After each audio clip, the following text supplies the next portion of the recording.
Welcome, everybody.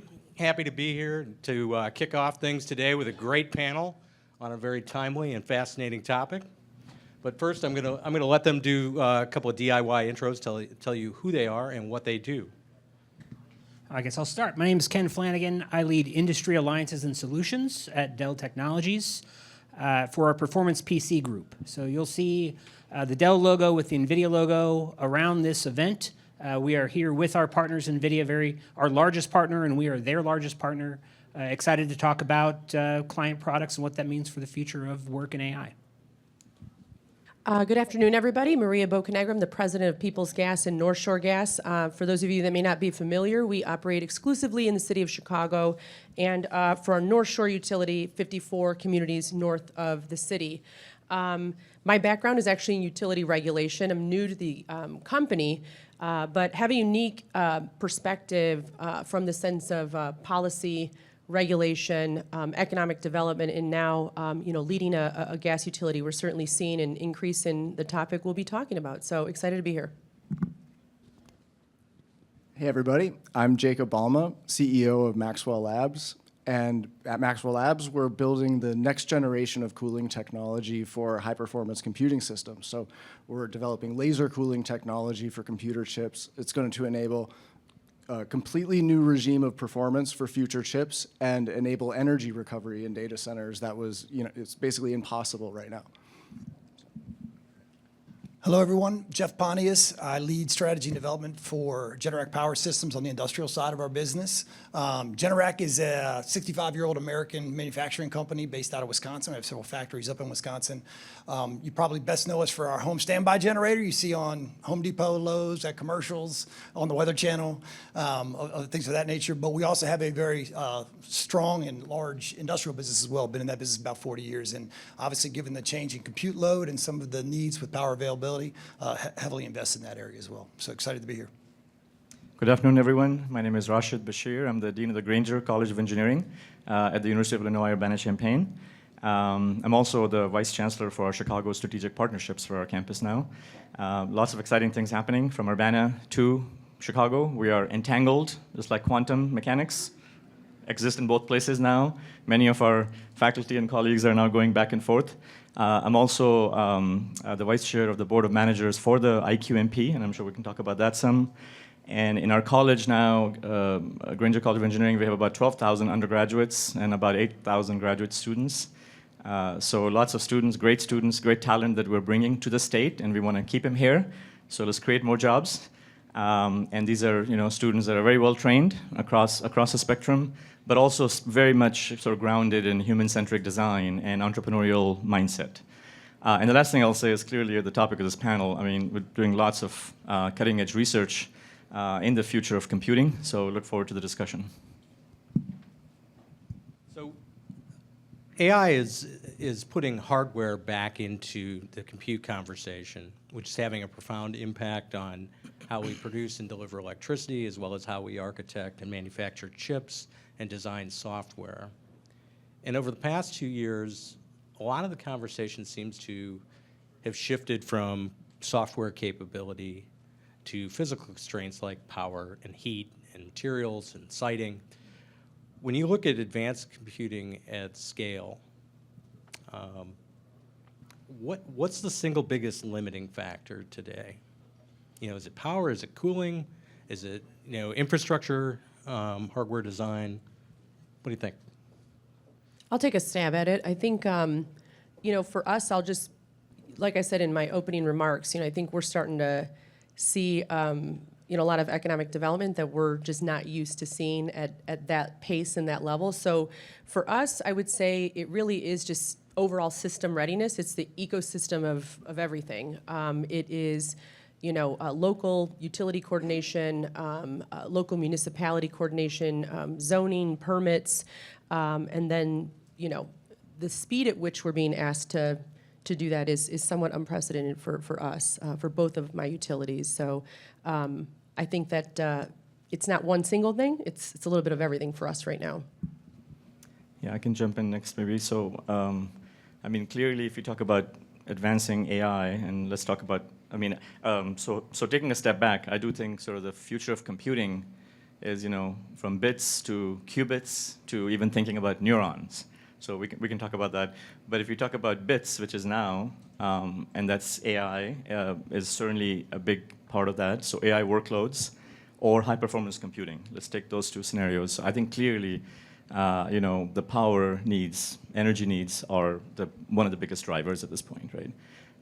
So the energy needs for training large language model for these workloads, that's becoming a big barrier. So we have to think about how to do new way of thinking about designing new, like from the materials level. So think about materials, systems, which is, I would say, co-design, software and hardware together, thinking about co-design, and then the entire ecosystem. I think that was mentioned as well. So it's not just about electrons or photons, it's about also heat. And they're called phonons, actually. So just basic physics. So we have to also worry about phonons and how do you actually remove heat. And I think that is just so fundamental to almost anything we do now in terms of designing, whether it's, like I said, materials, devices, systems, or architectures. From a hardware perspective, the form factors of the devices we use, the way servers look, they don't really change over time that much. You don't look at it and really feel like it's different. You really have to pay attention to power to performance ratios, what you're able to do with less, or how much more you're able to do with what you have right now. Most of the advances that happen, quote unquote, in the box or in the data center are really invisible to you. But they're absolutely happening. And so it's just more important to be educated about what's going on under the hood.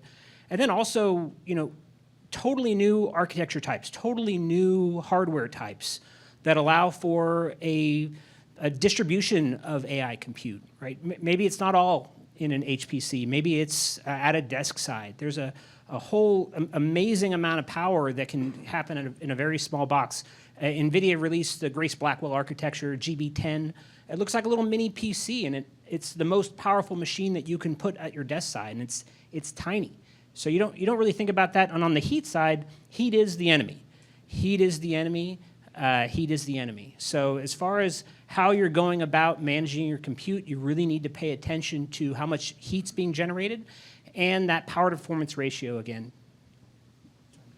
I'll jump in as well. So power availability, absolutely something we focused on quite a bit. When we look at the landscape of this country over the last 20, 25 plus years has been pretty much net zero load growth when you look at efficiencies and otherwise. And if you look for the next 5 years, what they're projecting, about a 25% increase in load, it's a muscle we haven't flexed in a long time, like really the ability to go and support that. But just piling on what Maria said, I think what we're most amazed by this is we go to some of these AI and data center conventions and otherwise, it's all of the above that are getting stressed to the limits. Like every single panel you talk to, we're at the edge, whether it be semiconductor, whether it be cooling, whether it be workforce development, you kind of name it.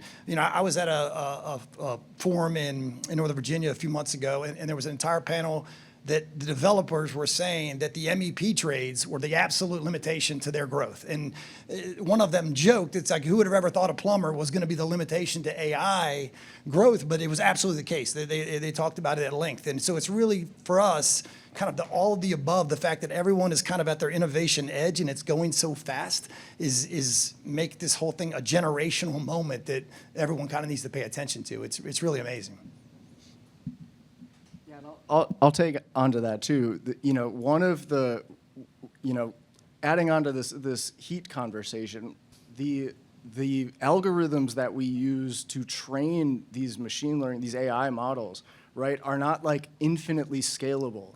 The size of the systems that you use to train these models are limited in that their volume, the actual physical volume that the systems take up, you have to consider the time it takes a message to get from one side of the system to the other side. And the limit there is the speed of light, right? And so the actual physical size of these machines prevents these algorithms from scaling. And so getting back to your point, the density is king. It's like how dense, how power dense, how compute dense can you make these systems? That's what determines the ultimate time it takes to train a model, to get an inference result from a system. And as these models grow, that problem just becomes larger and larger. Is that a bigger challenge than what we do with AI?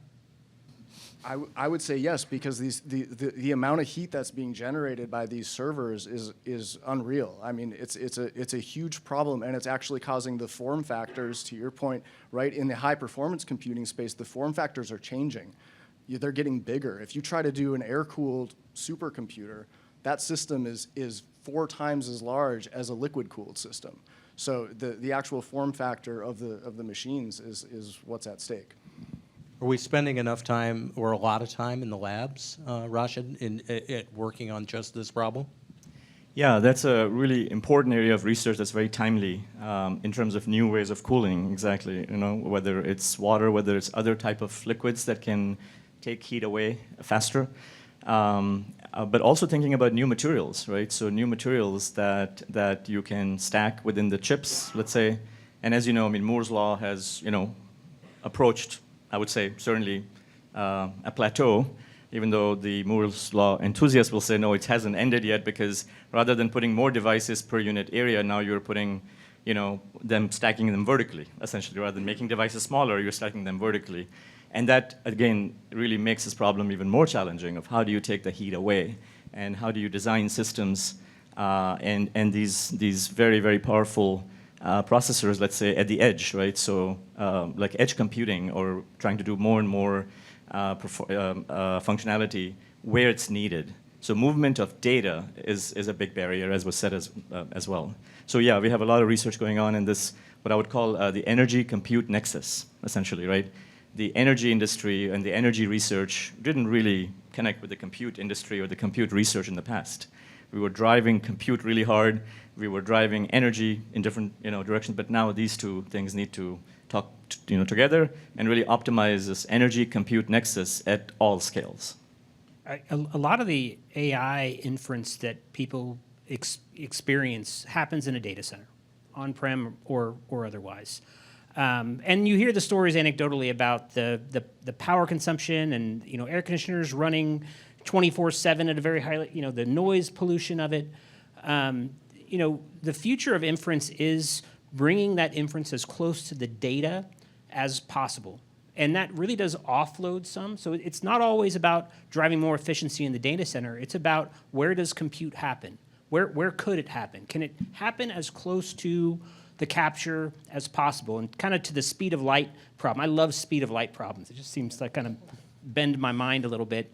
You know, it is a speed of light problem. If we're talking about robotic manufacturing, dark warehouses, and human interaction and human safety, these are zero latency needs for the AI future. So this is not about development and what we could do with big data. It's about what can we do with small data, and what can we do with data right at the edge, and moving that compute out of the data center and into the desk side or into the equipment side. So I wasn't necessarily putting plumbers and AI in the same conversation. I also wasn't putting gas turbines in that conversation, but I'm told that I should. That maybe the only thing harder to get right, to source right now, than, you know, Blackwell chips are gas turbines. And Maria, I wonder if you might be able to talk a little bit about sort of the changes and the advances that are happening in terms of turbine technology, which I don't think is something people think about, have thought about, but probably should. Yeah, I mean, well, let me start by saying I'll take a stab at this insofar as, you know, we are a distribution-only utility, so we deliver the molecule in the most traditional sense. You think about the way, you know, we heat your homes, that's normally what we do. But I will also share from our parent company perspective, WEC Energy Group, we are allowed to own and build generation. And so we are certainly looking at how those technologies evolve. I mean, certainly there is that shortage, and there are constraints to the way we are building generation in other states, you know, outside of Illinois. But it is a challenge, and I think that for us, you know, the impact that we have to be flexible with is not just from a planning perspective with our generation team, but also our ongoing capital plan. It ebbs and flows as technology is or is not available. Got it. Rashid, there's a lot of focus on new technologies in terms of generating energy. one of the, among them are, small modular reactors, hydrogen. From your vantage point, what are the realistic timelines for any of this sort of getting out into the market and starting to make a difference? Yeah, that's a great question. So I think nuclear, talk about new energy sources or new sources of generating energy. So Illinois is clearly a nuclear state. We produce the most electricity from nuclear in the country. And I think nuclear has to be a very important part of the solution. As you know, the governor's executive order recently challenged us to think about how to get 2 gigawatts more power. Yeah, I think the small modular reactor, SMRs they're called, or these micro nuclear reactors, which are a little smaller, are going to be very, very important. So yeah, we actually have partnered with our college, the Grainger College of Engineering at the University of Illinois. We have partnered with a company called Nano Nuclear, and we actually hope to be the first place in the country to bring a micro nuclear reactor to the campus and connect it to the campus grid as a demonstration and actually de-risk it. This is, for example, the reactor we're working with. It's the size of an 18-wheeler. So think of it as that big, but sort of standing straight, just a couple of floors down, essentially, and it'll connect to our campus grid as well. And one of those reactors produces, let's say, 45 megawatts of thermal energy. So that's going to actually be about, one of those reactors can provide enough energy for a third of our campus, essentially. So I think these small modular reactors, are the next one up. So these micronuclear are in the 20 to 100 megawatt range. SMRs are in the 100 to 300 megawatt range. And then you have above that, you have like today's reactors, which are much larger. So I do think that's an important piece. And actually, our timelines are working with Nano to bring one to campus in the next 3 years and have it working in the next 4 to 5 years. So we're actually, later this spring, we'll be submitting the site license paperwork to the NRC. And we've actually been going through, so about 7 years ago, we told our faculty or our team to just move forward. Money will come from somewhere. Just continue with the regulatory approval. So we're now further step ahead in the regulatory approval process. So I think that's going to be a real thing. So, and then just very quickly, take a little bit longer. I think hydrogen is really important as well. Hydrogen, again, I think areas where maybe the grid is weaker, or perhaps the environmental aspects are more stronger. Hydrogen is going to be important. A company called Bloom Energy, for example, give them a shout out. They have a whole plan to actually build hydrogen, production and then electricity from that for data centers, for example. So I think hydrogen is going to be there, but it's going to probably take just a little longer. And then fusion is further past that, right? So fusion has also been talked about. It's a very exciting technology, but it's clearly a decade away. But there's already companies that are driving that, like very large startups, essentially. Tokamak Energy is one of them, and I do think that fusion energy will come to fruition someday. But there are some technical challenges that are still being researched. Jeff, can you tell us a little bit about resilience? There's, we talk about the grid and we talk about the demands on them, and that you've got the opportunity for more problems, and that's definitely not a good thing for data centers, and it's also not a good thing for the rest of us on the grid. Can you talk a little bit about sort of ways that you're thinking about distributed energy systems and sort of how to reduce that risk at the edges? Yeah, sure. No, it's a great question. I mean, if you look at the history of Generac and the space that we're in, we are a traditional resiliency-based company that looks at emergency standby generators, right? We built them for your home. We pioneered the space 65 years ago. We're heavy in the commercial industrial space as well. So from a risk reduction standpoint, we know that business, and that business has been going on for decades and decades, right? And as you look at the data center growth and you talk about the hardest thing to get, and right after the turbine is an emergency standby generator as well. So we look at some of our competitors and some of their billion-dollar backlogs, it's shockingly amazing. So from a traditional sense, emergency standby generation, that's risk resilience, or risk reduction from a resiliency standpoint. And all the developers, you're going to build a 100 megawatt data center, you got 100 megawatts typically of emergency standby generators right next to it that they permitted for, prepared for. What we're seeing from an increase in complexity is in a lot of locations, you're seeing utilities that do not have the interconnection capacity to turn these large loads on at the time in which they want it. And so you're seeing a couple pieces of innovation from that. One is it's kind of like bring your own generation, BYOG, right? And you kind of become the little power plant or the utility there on site. It's really interesting because it creates a tremendous amount of complexity. And Maria, I'm sure in your world as well, because none of these developers, or at least the ones that we talk to as customers, none of them want to become a utility. None of them want to become a power plant. They don't want to run this. But given the pace and the development that they're under, they don't see themselves as having another option. So they're going to go and they're going to drive to build their own utility on site. The challenge is then when the utility is ready and it does have power to the site, are you now a partner with the utility? Are you a competitor? How do you guys work together? And frankly, it just adds a lot of complexity. Not to mention, once you bring, obviously, that level of load, the ability to balance and control and manage it, it's a whole different paradigm than you were going to go build a data center and go drive off of that. So we see that complexity. One more that I'll just add is also innovation outside of just traditional generation is battery technologies coming to these data center campuses as well. In some of the very large load, and there's a lot of ISOs that are looking at large load requirements. If you want to interconnect above 75 megawatts, you have to have the ability to manage and load smooth some of the transient load for the AI. You can't just go up and down in milliseconds at 100 megawatts. The grid can't take that.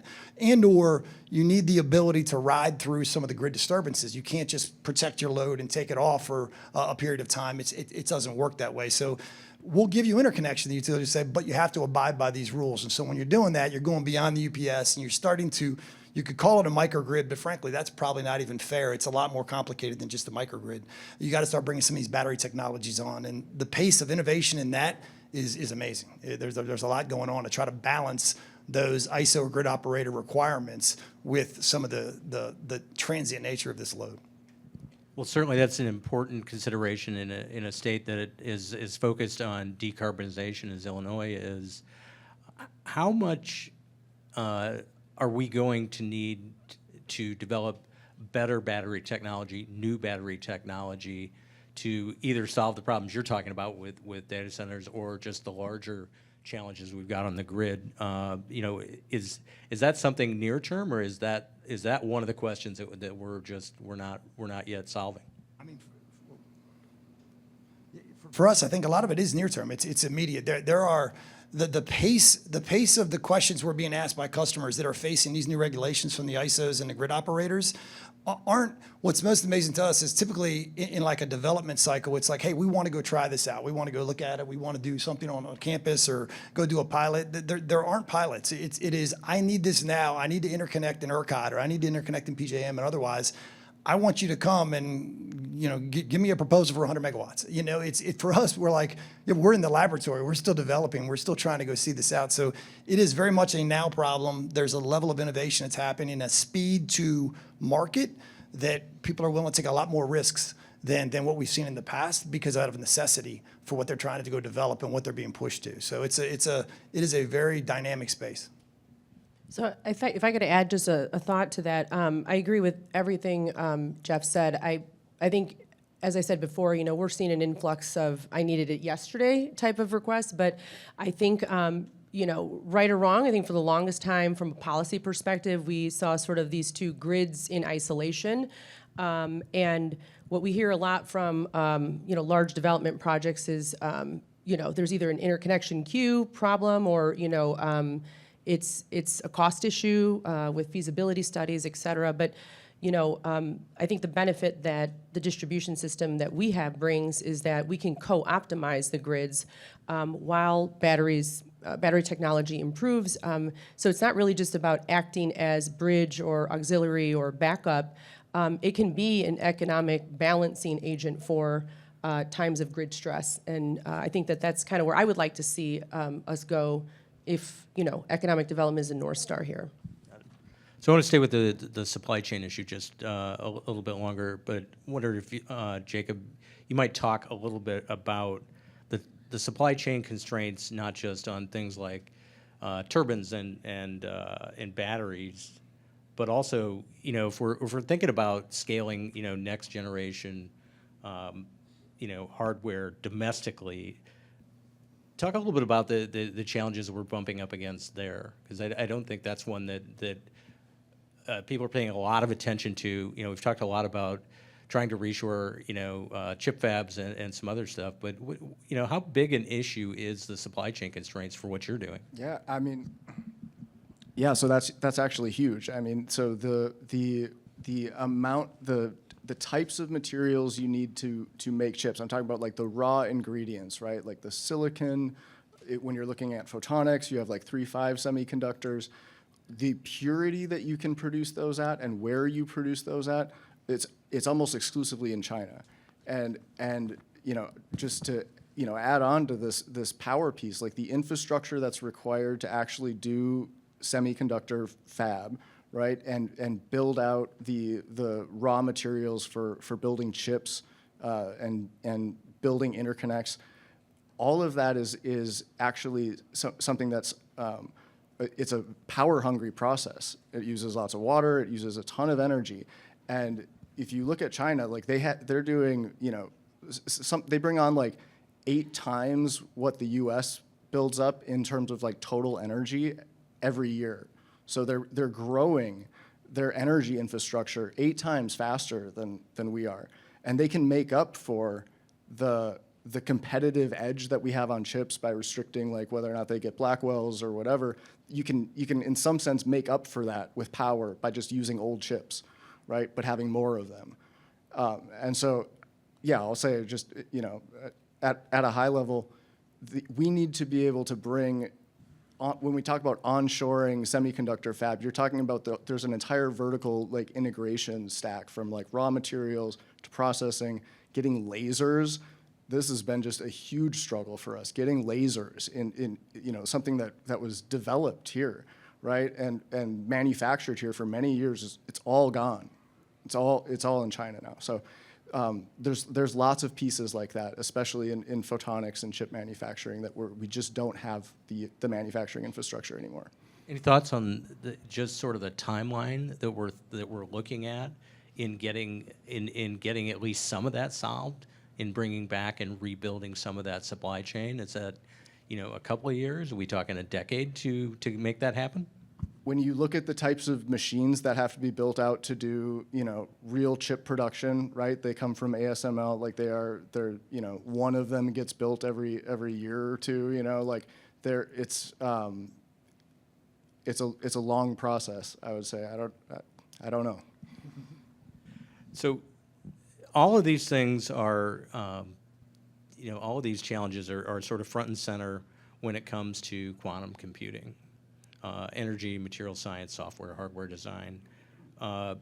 Rashid, what's the state need to prioritize now to make sure that, you know, the utility scale quantum computing that's being, you know, planned at the Quantum Park here can actually happen? Yeah, that's a great question, and I think it's also part of the answer to the previous question, that in some ways we need to obviously do what we need to do now, but we must do what needs to be done to leap ahead. And I think quantum is that, right? Quantum is really an answer to that. It's beyond silicon. And I think, you know, there's just some really exciting things happening here, of course, in the state of Illinois, in South Chicago, at the Illinois Quantum and Microelectronics Park. I was just talking with Harley Johnson and Brian and Aaron from PsiQuantum, and the buildings are starting to go up at the park. There's actually physical structures there. So I think we're on it. We have a very, very unique opportunity to really lead the world in this area and collaborate, obviously, and bring these companies, including the ones here at mHUB that are coming about at this on-ramp. So I think the state needs to continue to just really stay aligned like we are across the state, across the academic institutions, across the partners here. The facilities, the cryo facilities need to really, really get done yesterday. So we need to stay on it. And there are supply chains issues there, obviously, because you know, dilution refrigerators, and again, we're going to build. When I say we, the collective we, all of us together, you know, we're going to build the world's largest cryo facility, essentially, at the research park. So there is tons of supply chain issues there in terms of the parts that are needed, all of the equipment that is needed. I think the other piece that's really important is algorithms. So what made like today's computing pervasive was the software. Actually, you build the machines, that's great, and the machines get smaller and smaller over time thanks to Moore's law. But it's a software that really connects you to the end use. So quantum algorithms is going to be critical. Quantum algorithms are a whole different math. And the total number of people that probably know quantum algorithms is not that much in the world, actually. So we have to start training now the next generation of people on quantum algorithms. I think that's another important priority. And then I think certainly the supply chain, I would say, right? Thinking about all of the like the cryoelectronics, all of the cables, all of the circuits, all the other additional technology that goes into the hardware is going to be obviously critical. We are working towards building the ecosystem here for quantum. I think the team is working very, very hard on that. And again, that's an ongoing work. I mean, it's going to be an ongoing challenge to try to attract companies from around the world to come here. I think we have success in the quantum area in that domain, and we just need to stay on it. Got it. I want to pull back just a little bit here in terms of, if we thinking about the next generation technologies and the things that we're going to need to develop them. When you're thinking about, either business leaders or even technology leaders, what are the assumptions about the future of computing that we're most often getting wrong? And why is that important in terms of what we do next? Tell me a little bit about that. Anybody can jump in. So go ahead. Why don't you go ahead, and I'll go next, Jacob. Okay. I would say one is that you could just make chips every generation. You can just make them faster, right? Like you can shrink the transistors. I mean, this gets to the Moore's law thing that you brought up, right? This debate about if Moore's law is dead or not, right? Like chips haven't gotten faster for 20 years. We've been waiting for chips to go, like I've been waiting for a chip to be 10 gigahertz my whole life. And it's never going to happen in silicon, and it's because of the material constraints, and it's because of cooling. You cannot get the heat out of the chips fast enough. And so I think that is one hard problem that if you solve it, right, you enable totally new types of chip architectures, totally new types of performance scaling and densities that you can't imagine. If you can get rid of that, if you can get rid of the heat fast enough out of chips, it changes the types of problems you can actually build chips to solve. Yeah, I'll jump in. So I think your question was what can we think about as we are doing these new things, or what could we have done better? Well, if we're getting just the assumptions we're making about what we think the future of computing is, Yeah. is it steering us in the wrong direction as to what we're going to develop? Yeah. I think the future of computing is this paradigm of bits to qubits to neurons even. And that's, again, a very long time scale I'm talking about. I think there is a lot of materials that are being researched at universities and national labs. But they need to be scalable. I think we have to really think about the scalability. There is some great new materials, 2D materials, they're called two-dimensional materials, that could replace silicon for making things faster and take heat away, for example, but they're not scalable yet, perhaps. So, or coming up with new ways to do 3.5 materials or 2.6 materials that are lower in cost.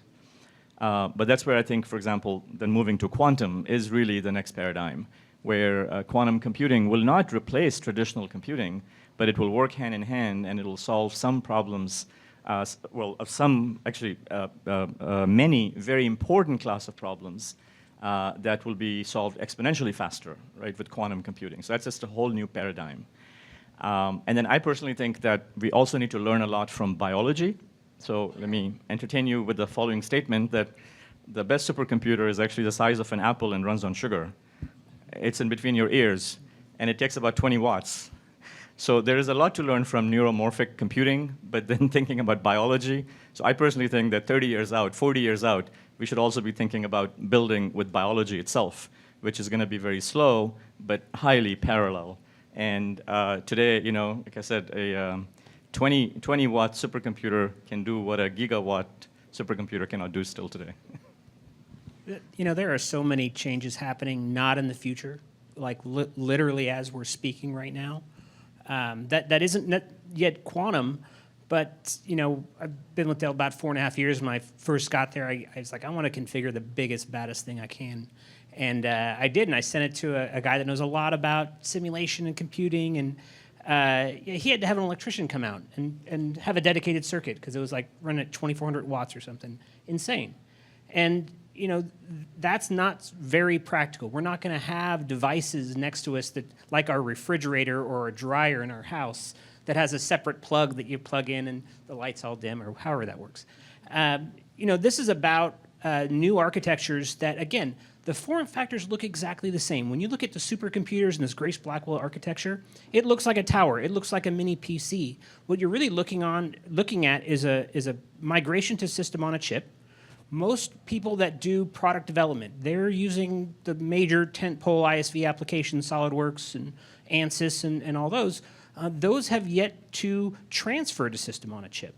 So we're right now at the edge of a totally new type of compute device, which you'll see in NVIDIA speak as a Grace Blackwell or GB10 or GB300 on our Dell systems. But it's really important to see that as a totally new compute type that happens local. It's not about something far away, some data center or some power consumption far away, nor is it having a special cable you got to plug into a wall. But really encouraged about what's going on right now, Grace Blackwell architecture. So given that, what if you're an executive making decisions right now on where to invest your money, and you're thinking about where your computing needs are and what your computing needs are going to be, where would you prioritize investment right now? Not in one place. Not in one place. I mean, this is a hybrid environment that we're working in, where we need to offload compute to where it makes the most sense. And sometimes that's going to be an HPC. It's going to be on an on-prem server or data center somewhere in Munich. But it's not a one-size-fits-all thing. It is a completely new type of thing we're asking our systems to do. And for that reason, we do have to re-educate ourselves. A laptop's not a laptop anymore, right? A tower is not a tower anymore. You have to ask one or two more questions about what you want to do with it. And then how is this machine, and it works today, how is it going to act on my behalf? How is it going to act on information that I give it, that I train it with, that I capture, and allow me as a person to have a force multiplier next to me? It's not about how much faster can I push the tools that you're using today, as much as how much can I augment my workflows with something that is specific to me. I'm not training other people's models. I'm not informing my competitors.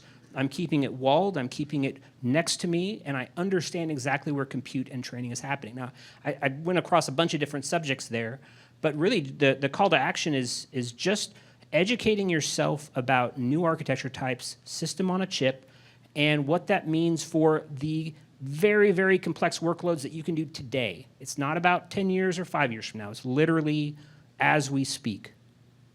And if you're thinking about people, product, infrastructure, where are you placing your bets? And this, anybody can jump in. I would say that clearly, people. I mean, we're certainly in the business of, producing talent. So I would certainly put people, and I think that's true for all companies too. Everyone is looking for great talent.